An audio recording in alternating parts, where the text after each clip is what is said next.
ஒரு நம்பிக்கையில என் அண்ணனுங்க என்ன போலீஸ் ஸ்டேஷன்ல வந்து பார்த்தாங்களேன்னு ஒரு நம்பிக்கையில நானும் வந்துட்டேன். அக்கா அழாத அக்கா, அழாம போ. வா, போலாம். நான் பாட்டுக்கு பொசுக்கு லஞ்சுக்கு கூப்பிட்டு விடுங்கன்னு சொல்லி அனுப்பிச்சிட்டேன். இப்படி பண்ணிருக்க கூடாதோ. லஞ்சுக்கு வரலனாலும் பரவாயில்ல, ஆனா அதையும் இதையும் காரணம் சொல்லி மூஞ்சில் அடிச்ச மாதிரி பேசாம இருந்தாலே போதும். ஐயோ கடவுளே. நான் ஆசைப்பட்டது எதுவுமே நடக்காதுன்னு என் தலையில எழுதி இருக்கு போல. அது தெரிஞ்ச பிறகும் கூட நான் தேவையில்லாம ஆசைப்படுறேன் பாரு. இப்படி எல்லாம் நடக்கும்னு நான் எதிர்பார்க்கவே இல்ல. நான் ஒரு முட்டாள். நான் எதிர்பார்த்திருக்கணும். சின்ன பிள்ளைங்க பேச்சு கேட்டு நான் கிளம்பி வந்தேன் பாரு. ஏன் தப்புதான்.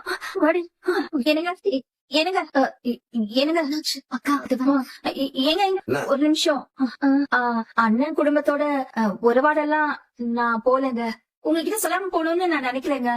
அங்க போயிட்டு வந்துட்டு உங்ககிட்ட சொல்லணும்னு நினைச்சேங்க. நீங்க எங்களை பாக்கலனாலும் நீங்க வந்ததும் கண்டிப்பா சொல்லிருப்பேங்க. நான் எதுவுமே கேட்கல. இல்ல நீங்க கேக்கலதான்.